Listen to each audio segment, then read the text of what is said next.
Okay, let us start the second session. So the second speaker is Rimanyi. So he will tell us 3D symmetry for stable envelope. Thank you very much. And most thanks for showing up, but mostly thanks to the organizers for the great conference. I'm having a great time and I'm learning a lot. And I'm also thanking Toru Omoto for his wonderful hospitality that he's providing here to fans. Okay, so the main character in my talk will also be stable envelope, elliptic stable envelope. But I'm coming from singularity theory, so I'm introducing it from a different point of view. As you probably see during this week, stable envelope is one of these central objects that has not only connects old, well-known mathematical concepts in the past, but also open up a lot of new concepts and new directions. But it's very rigid. You take one direction, you define it, and it satisfies all other properties. So I will start with another angle, but it is the same stable angle. Okay, so the angle I want to start with is characteristic classes of singularities. So suppose you start with a smooth manifold M. So that is where you look at. There's an ambient manifold, and suppose somebody gives you a sub-manifold of it. We are over the complex numbers, and this sub-variety. Say let it be a subvariety. So here's the picture.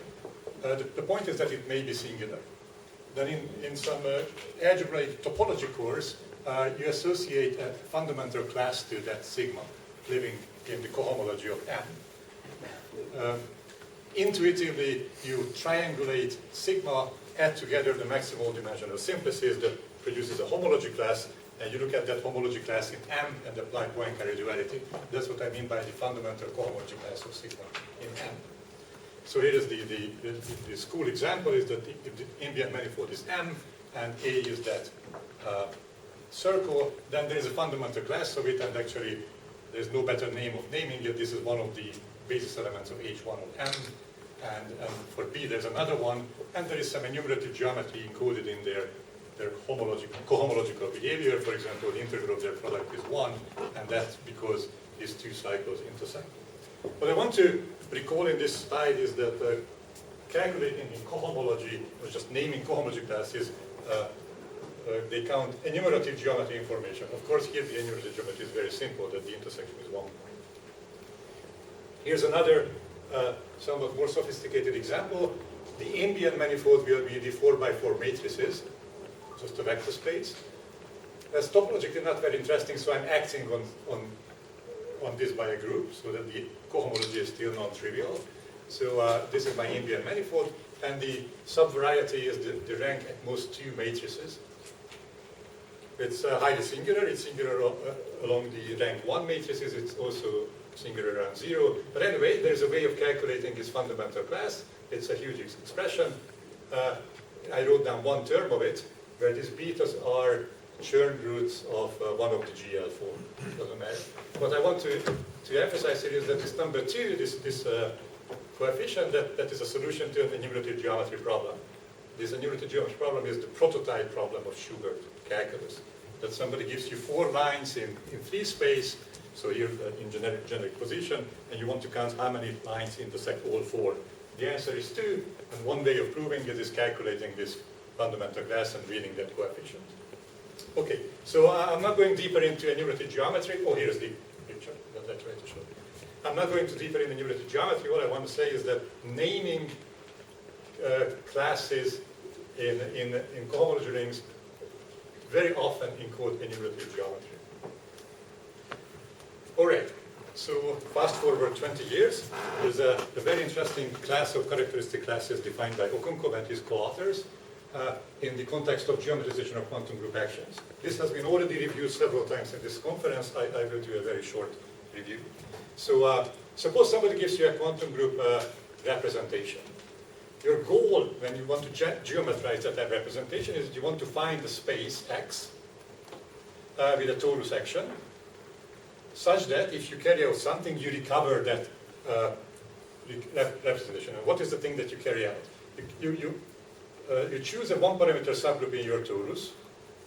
Let's assume there are finitely many fixed points. These are the black dots in this. You choose a one-parameter subgroup, then there are these attracting subspaces that those pointers flow into fixed points with respect to this subgroup, with one-parameter subgroup. We will talk more about that later. So you take these attracting submanifolds, and you want to calculate the class of those attracting submanifolds. This is only roughly true, but this is the philosophy that you want to do. You calculate the cohomology classes, these fundamental classes that we talked about before, of these attracting manifolds, and you call them stable envelopes. As you see, there's a stable envelope for every torus fixed point and for every one-parameter subgroup. If you change this one-parameter subgroup, then these cones, they go different directions because they're different points flowing. This picture of, I'm realizing now this is very bad. These are not singular at the point. They are smooth at the point, so this is a very bad picture, but I think it carries what I wanted to say. Anyway, so you define these cohomology classes, and since, so you can set this up for all fixed points. You can organize it as a map from the cohomology of the fixed points to the cohomology of the ambient space. And if you apply the stable envelope one way, and you go back with a stable envelope inverse for a different chamber. So here I'm using a different chamber. Then you get an endomorphism of this free module, and that is what you expect to recover from. This is what you want to mimic the algebra that you started with. So again, you started with a quantum group representation, and you want to create this geometry. This is how you geometrize that representation. And geometrizing has lots of consequences. So this is the one philosophy of building up stable envelopes, but there are several byproducts, as we heard during the week.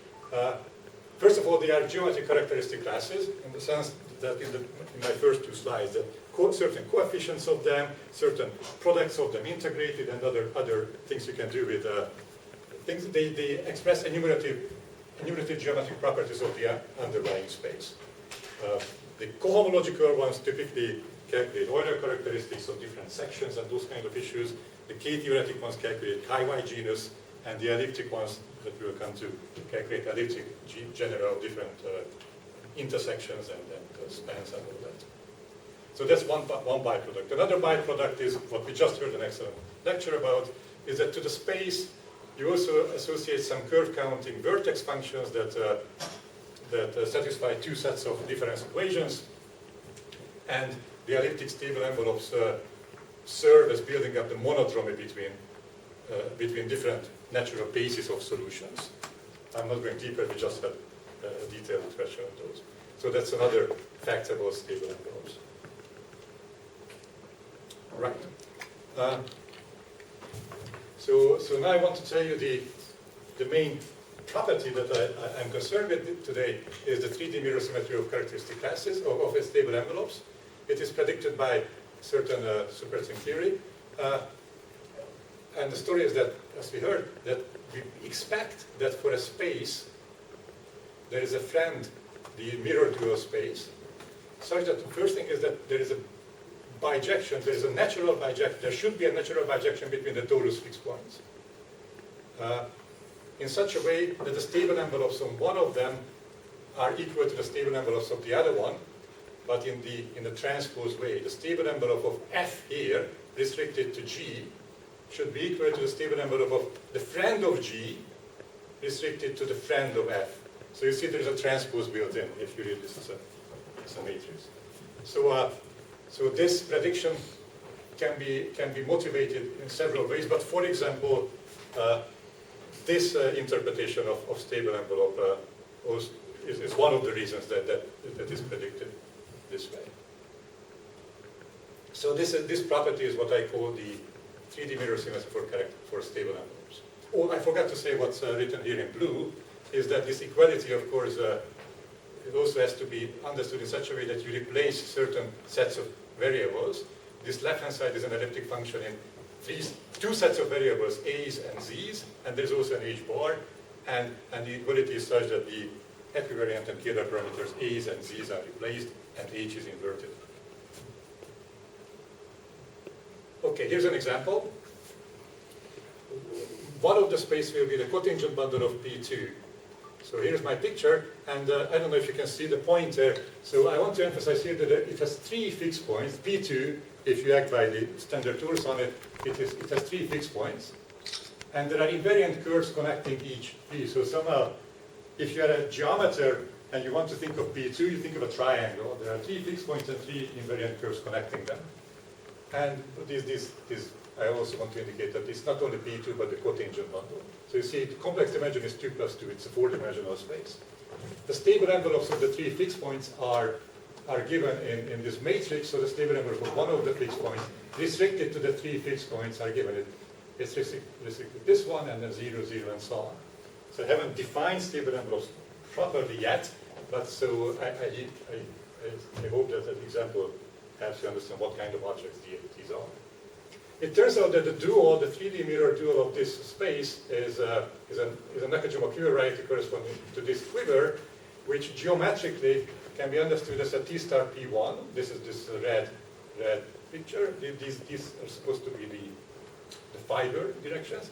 And imagine another T star P1, and on one fiber glue together the position and momentum coordinates opposite. So you do this, that's a Nakajima quiver variety for this quiver. As you can see, it has 3 fixed points.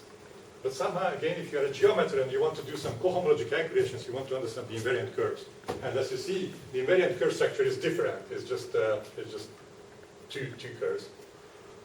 Anyway, so on that one, we had a large torus section, C3 times 1 here, with a smaller torus section. And yet, when you calculate the stable envelope, these are so small examples, you can calculate them, then you get this matrix, and the 2 matrices are equal after transposition and switching A and Z parameters. That was announced in this theorem. Okay. Up to a sign, there is a sign convention which you can get rid of if you want. Any questions? Oh yeah, that is yes. I'm writing them multiplicatively, and it's an odd theta function. Okay, so here are some more examples of mirror dual varieties. So Nakajima quiver variety corresponding to this quiver is the cotangent bundle of Grassmann to C5, and this turns out to be the mirror. As you can see, the left-hand side is 12-dimensional, the right-hand side is 4-dimensional. On this one there is a 5 torus acting, on this one there is a 2 torus acting, but still miraculously the number of fixed points are the same, and the stable envelope coincidence happens. And I just wrote some other random examples here. The green numbers give you dimensions. There's another interesting phenomenon that for certain quiver varieties we cannot find a quiver friend. So I'll come back to that later. So the quiver variety of this quiver is the cotangent bundle of a partial Fleck variety, where the partial Fleck variety parameterizing chains of subspaces of dimension 2, 5, and 7.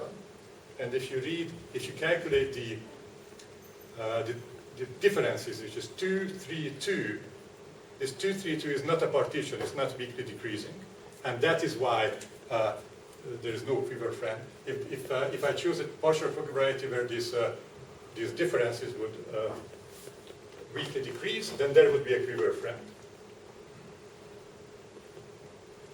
Okay, so that leads me to announce what I will do today. I want to popularize a fantastically interesting pool of varieties, which I call type A Bow varieties. We generalize type A quiver varieties that generalize cotangent bundles of partial Fleck varieties. There will be several advantages of this new pool of varieties. For example, there will be an obvious combinatorial involution on them, which will be the 3D mirror symmetry. In parentheses, because it seems to have, I have some time, I want to make a comment for geometers. So if you grew up doing enumerated geometry, then of course partial Fleck varieties are your toy examples. And one thing that makes those toy examples is they are so-called GKM spaces. That means that it means something, but the corollary of whatever it means, that doing cohomology K theory or similar cohomology calculations on them is very combinatorial. you can teach the cohomology story of partial fragmentities to high schoolers. You draw graphs, and then so it's very simple. They are GKM spaces. So half of that is lost when you go to quiver varieties.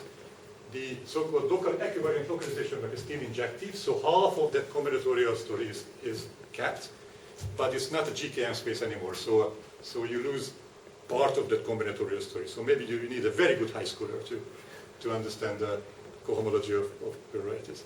Unfortunately, the other part is also lost if you go to Bow varieties. Even the equivalent localization map will not be injected. So much more precision and care is needed when you do geometry on Bow varieties, but it's not impossible. And the stable envelope story is one where it can be carried out. Okay, so let me announce the two theorems I want to spend the rest of the lecture about. Both are with Tommaso Botta, who is present, and you could have seen his poster about this during the week.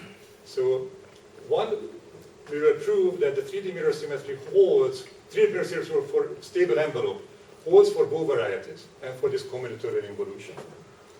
And it explains in some sense why certain quiver varieties we didn't find quiver friends, because quiver varieties are Bow varieties, their mirror is a Bow variety, but it may not be a quiver variety.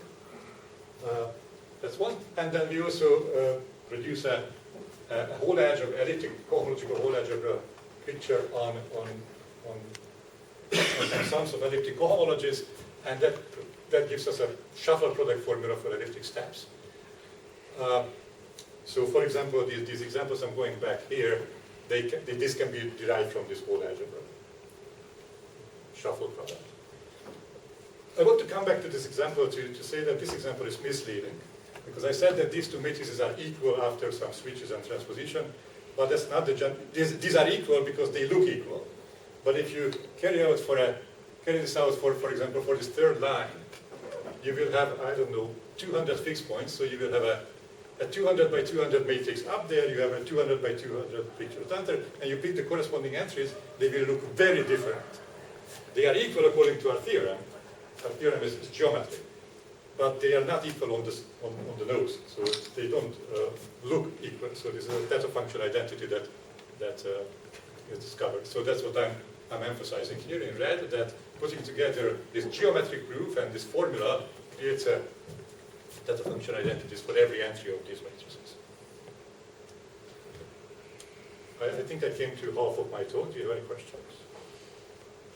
Okay, so what I want to do now is want to popularize Bow varieties. I think this should be the natural playing ground for enumerative geometry in the future.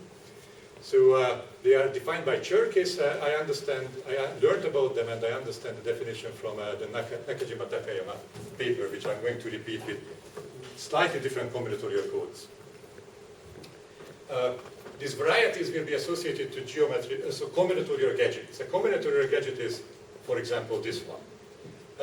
So there's a horizontal line, and then it is divided to segments by a red, a forward-leading, and blue backward-leading objects. These are called branes. The red ones turning to right are called NS5 branes, and the blue ones are D5 branes. And if somebody is interested, I can tell you how these come up in some 10-dimensional superstring theory. I mean 3-dimensional superstring theory in some sense, but also this is a 10-dimensional picture which we don't want to look at. I want to look at this as a combinatorial code. Oh yeah, and then there has to be these dimension, these non-negative integers associated to the little segments, those are called dimensional vectors. I also associate variables to the D5 branes and the NS5 branes. To the D5 branes, the blue ones, I associate the equivariant parameters, and to the NS5 branes, I associate what is the Kähler parameters. So already when I show this, it should be a nice story that here the equivariant and Kähler parameters are on the same level. On a quiver picture, they are part of the combinatorial code differently. Here they are on the same footing. They are associated to different 5 branes. Okay, now you see that combinatorial code, then how do you create a space out of it? I'm going to sketch it. So whenever you see an NS5 brane, First of all, for every dimension vector, imagine a vector space of that dimension there. So for every NS5 brane, consider the homomorphisms from left to right and the homomorphisms from right to left. So both directions. So you get a vector space, a vector space. If you have a D5 brane, then you consider the homomorphisms from right to left. So I'm not writing these red things anymore. So an arrow here says that consider this vector space of homomorphisms from Cm to Cn. And also there are other arrows here, so you consider all those homomorphisms. So I named lots of vector spaces of linear maps. Add all of these together. Here it is. Add all of these vector spaces together. Oh, here, sorry, I forgot. Here you cut down by a quadratic equation. This equation, that the three different ways of going from right to left, they should add up to 0. I might make some sign mistakes. I'm sorry. Maybe some of this is negative. I'm not sure. Okay. So so this is really an affine variety. So you have a vector spaces and affine varieties. For all of the 5 branes, you add them together. That's a vector space. And there's a natural moment map line going out of this, which I will not describe. They are related to how these different 2 and 3 ways go together. If there are 2 consecutive NS5 branes, then you can guess that there will be just a commutator component of the moment map, and if you make the right guesses, they will be correct how the moment map looks like. So you take the moment map inverse image as 0, take a carefully chosen open subset of it, and then cut down by the reparameterization groups of all of these CNs that you started with. This is the Bow variety. Okay. As you can see, this extra C was added. It was not part of the original data, so that can be reparameterized even after portioning down by the gauge group. So that gives us a big torus acting on our Bow variety.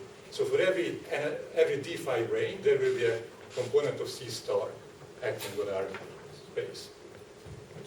And there is one more C star action, and as usual, I indicated them with this black dot on certain arrows you act by an extra C star. Okay, so this is the space. Of course, if this is the first time you see it, it's not very friendly, but it's not very frightening either. This is a smooth holomorphic symplectic variety with a big torus action. It's a fact that it has a finite dimensional fixed points on torus fixed points. It has tautological bundles coming from these little segments, and it comes with 2 extra operations, 2 very, very useful operations that give us flexibility. One is the Hahn-Elegant transition. It is think of like a Reidemeister move. So I'm going to carry out some local surgery on the combinatorial code, and the fact is that the corresponding varieties are the same. The local surgery goes as follows. You want to switch 2 different kinds of 5 branes, and the only price you have to pay is that the number in the middle changes, and it changes this way. This sounds very innocent, but it has huge consequences. So what I wrote in the first top half of this screen is a theorem that if you carry out this local surgery on the combinatorial code, then the associated variety is the same. Is there a significance to the fact that the time is below the line on the right? No, there's nothing. No, Okay. it's just maybe the size of my Apple pencil. Nothing. Thank you. And HW stands for not homework, but Hahn-Elegant. What else? Okay. So the other very nice new feature of Bow variety is that there's an obvious involution of them. You probably guessed this involution 10 minutes ago. And why don't I define this involution when you switch the different kind of 5 branes? And this is the involution that I call combinatorial 3D mirror symmetry.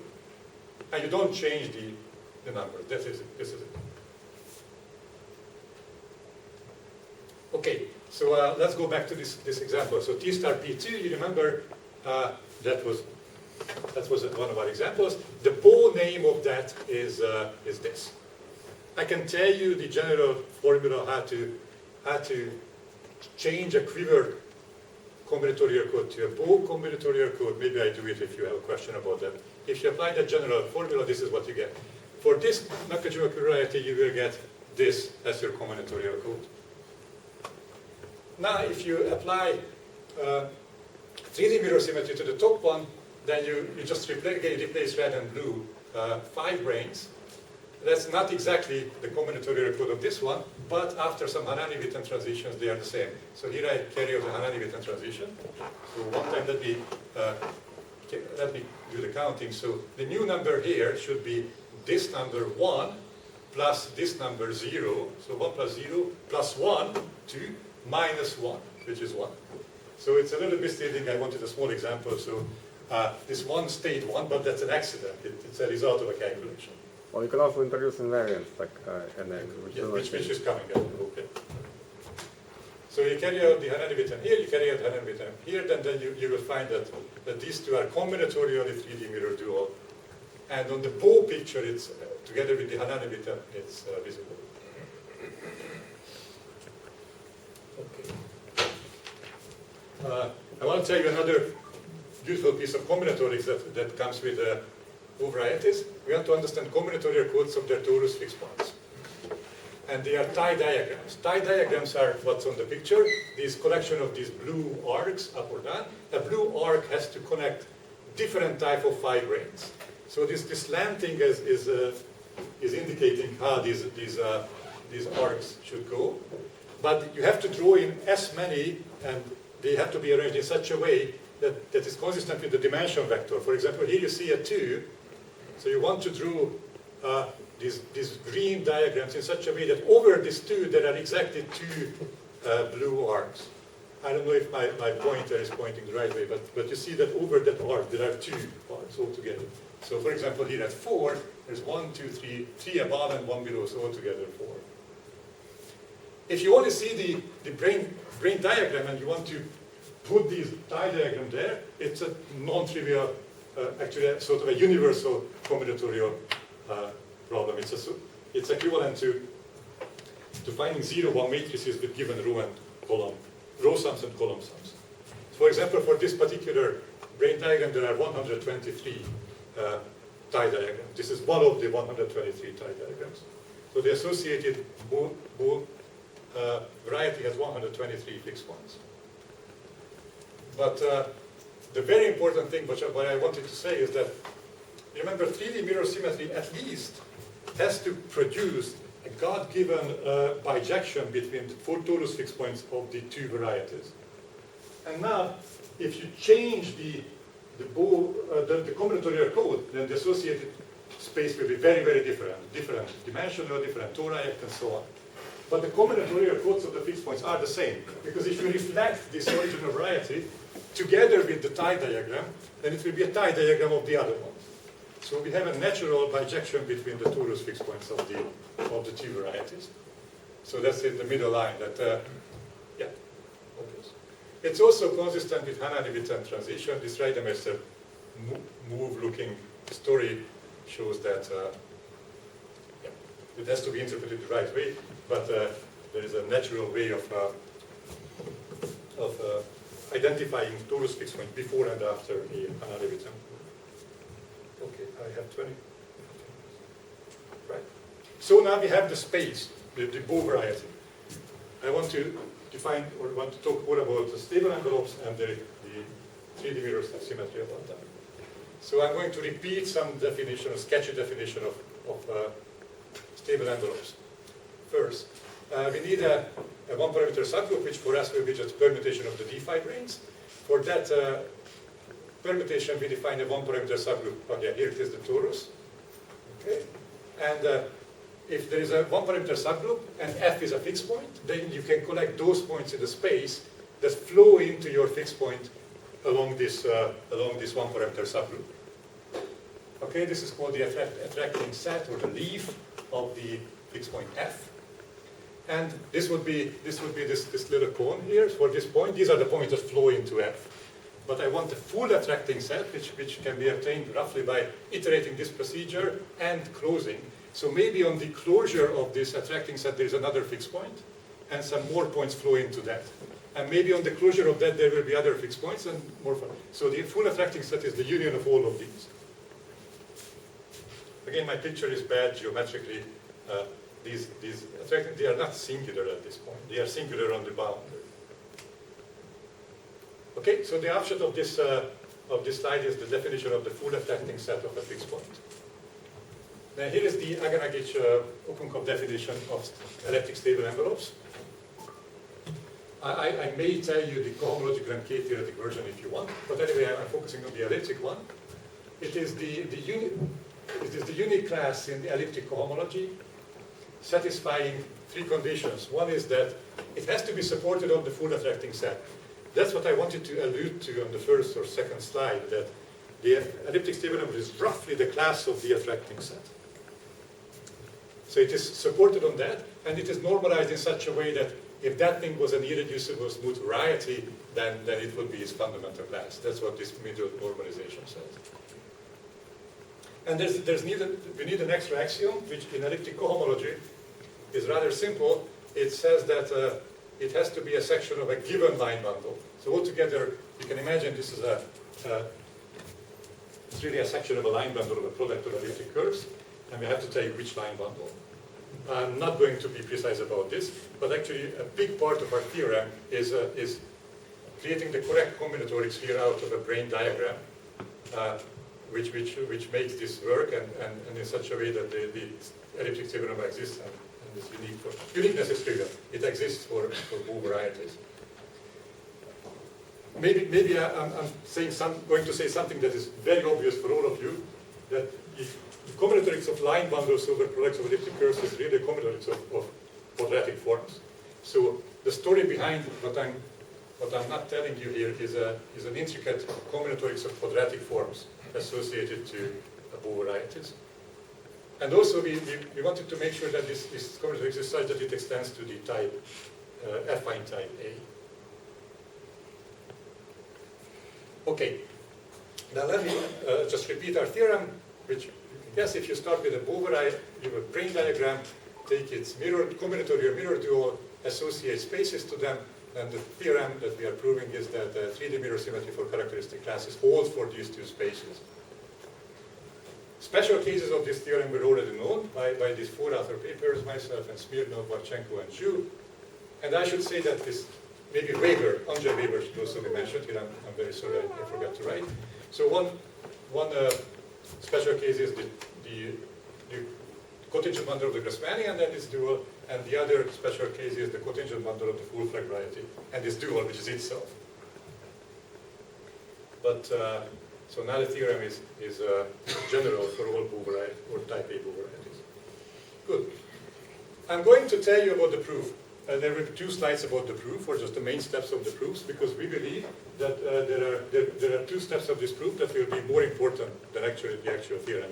We hope that they will be important additions to the story of geometry of Boole varieties. The first step of the proof is just using Hahn-Levithan transitions to separate NS5 and D5 branes. The very important part of the proof is as follows: that imagine that we have a D5 brane, for example, here on the right-hand side, and there are lots of ties coming out of it in a torus fixed point. So what I described is a space and a fixed point.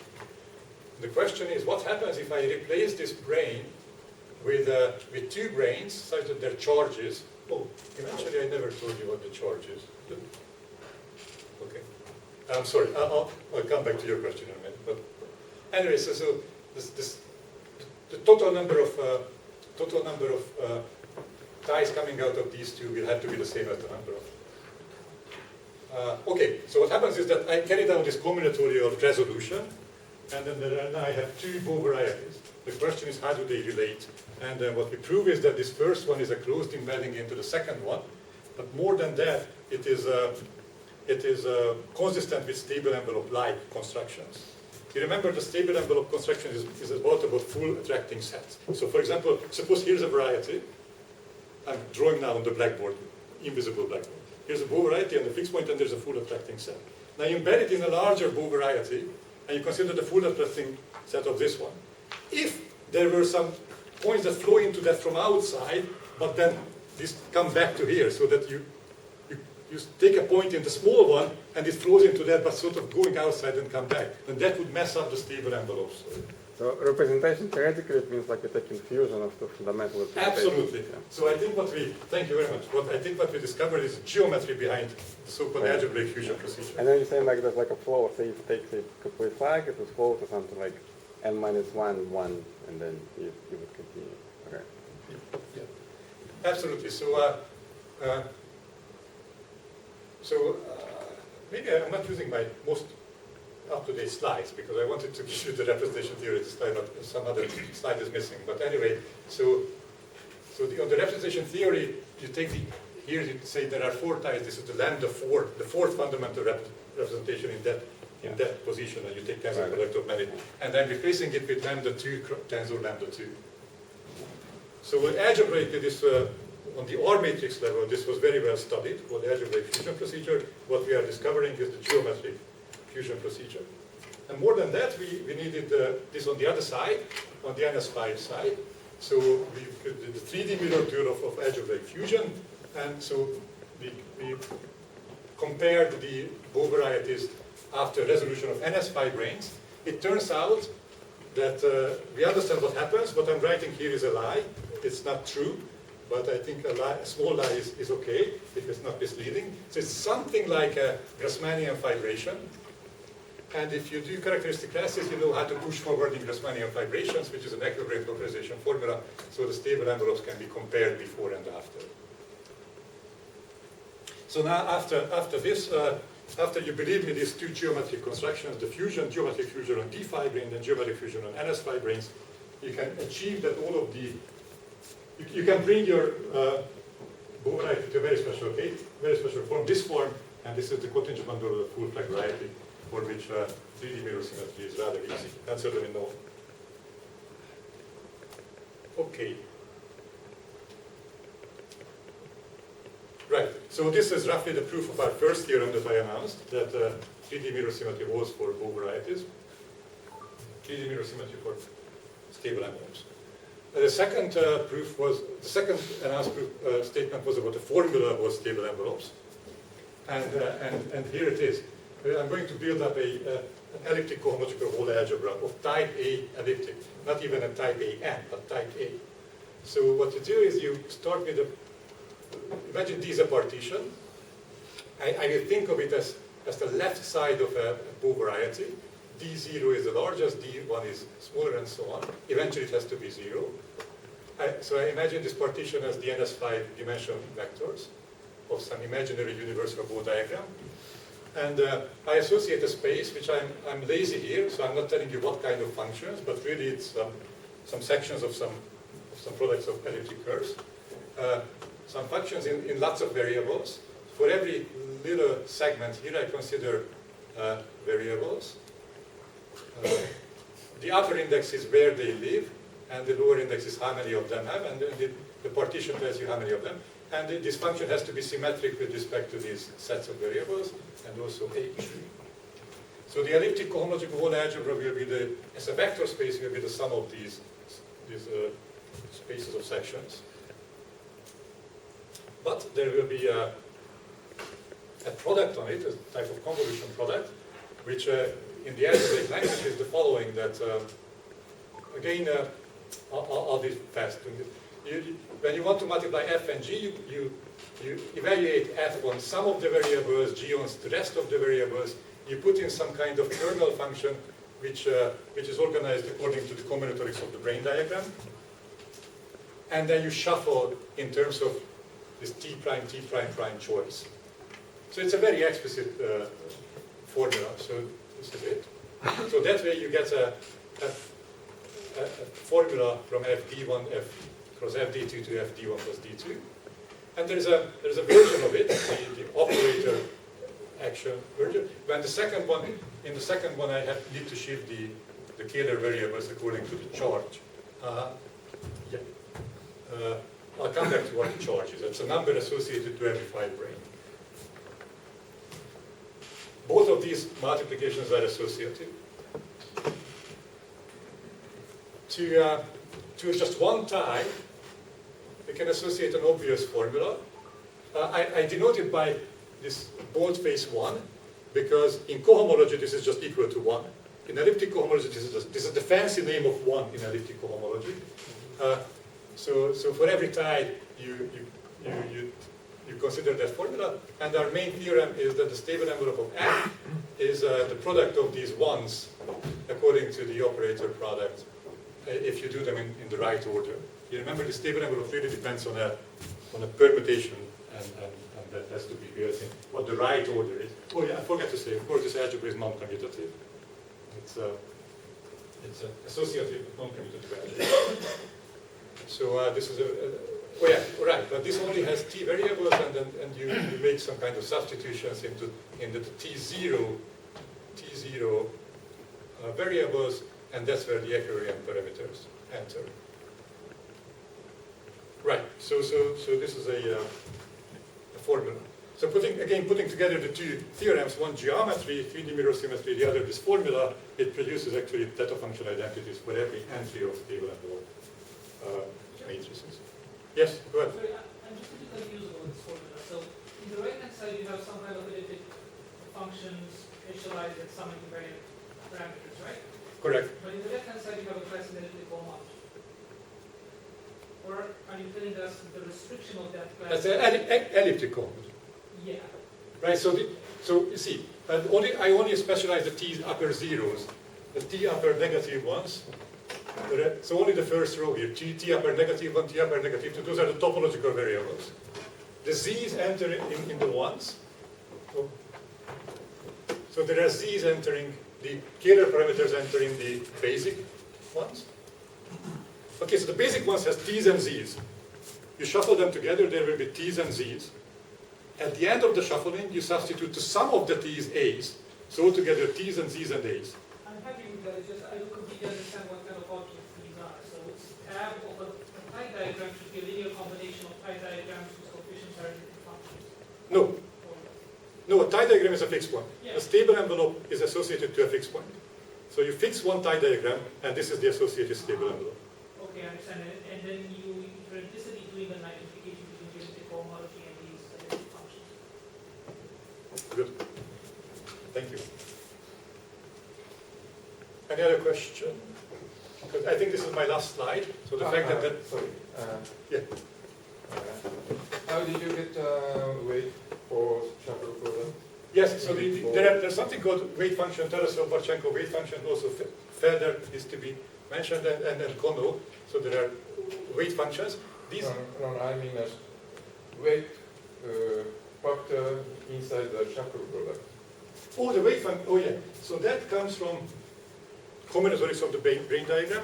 So what happens is that you take two brain diagrams, and the product will correspond to a third brain diagram. So you take the first one and the second one. Imagine these two-way primes and three-way parts for both of them.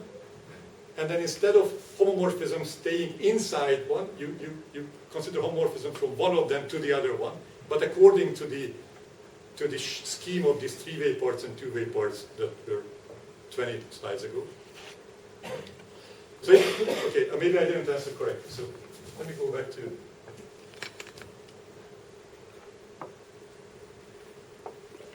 Okay, so this part. So if there's a brain diagram, then you can draw these arrows which represent some homes. Now imagine that you have two brain diagrams. And instead of drawing one of these arrows, which would stay in one brain diagram, go from the left of the top, go to the right of the bottom, and take the Euler class of that. And then roughly that is the kernel function. I'm cheating half, but roughly that's the contours of the kernel function. And will you explain us the shift in Z concerning charge? Well, brain charge. I'm not sure what I can say about that. It has to be put there so that the theorem holds. But also it has to be put there such that these functions are line bundle sections of the right of the correct line bundle. So elliptic homology is very rigid. Elliptic equivalent homology is very rigid. If you write an elliptic equivalent homology test, maybe it's a sum of products of theta functions, but each of the terms must have the same quadratic forms. Otherwise, you cannot add them together. They have to be sections of the same line bundle.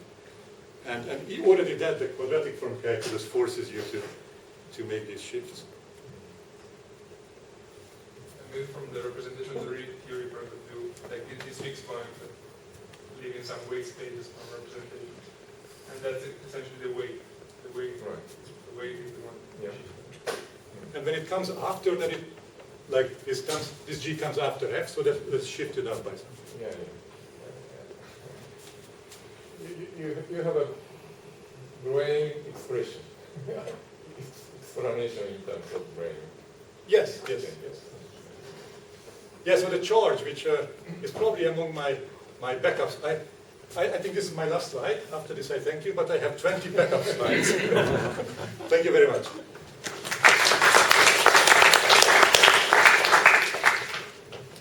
minutes. Question?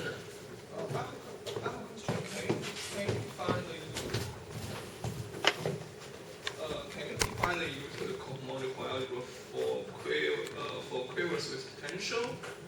With potential. Or Okay. similar shuffle? I think if you do the elliptic version of this, then I mean, the conjugate limit, this will come with superpotential 0. So I didn't think about non-trivial superpotential. I have another paper which does this in the quiver setting, but I haven't connected these two papers yet. Maybe I can add something. So like, so you can think of this shuffle formulas like in some Koha's readers. Okay, but so this Koha would be like, let's say I would make it, I would like explain it in the language quiver varieties. So in the language quiver varieties, this Koha would be defined on whole stack of representations. But this function we described, actually, secretly the stable envelopes live on some substack, so cut out by the momentum equation. So secretly the stable envelopes live there, and so you can reinterpret this Koha on the substack as some Koha on the full stack with a superpotential. So that's maybe that's one way of thinking, comparing these two words. Thank you.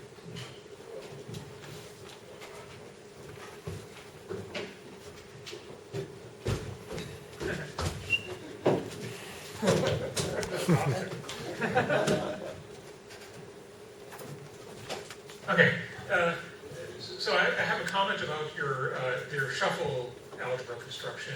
It looks very reminiscent of a construction. I'm not sure whether, I don't remember whether it's Odesky or Fagan and Odesky, but they have this flat deformation of Pn, basically, that has a very similar form.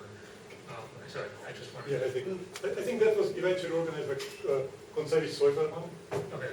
And then this is a version of that for Bo, and then sort of. Okay. Yeah, that's exactly the observation. It's like the formula of potential product of wave functions. That's probably exactly. That's a special case when all the d5 branes have charge 1, and that's the Tarasov-Lachenko rate function. But you're right, and in the general Konsevic-Seufermann story, W is built in. But I think in this particular special case, W is 0. I mean, it's super potential.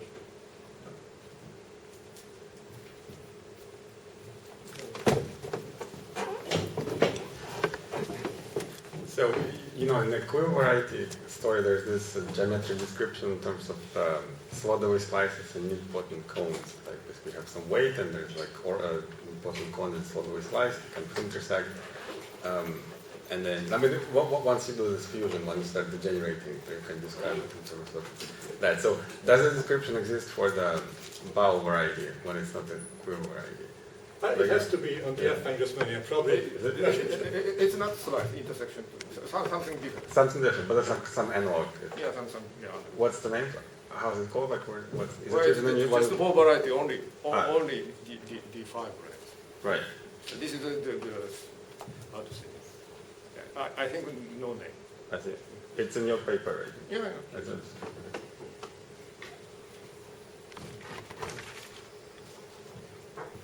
Any other question?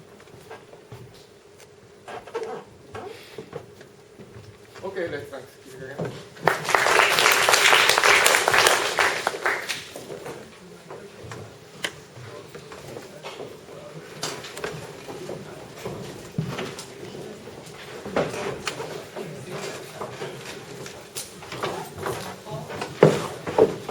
Nobody was massively testing general quantity.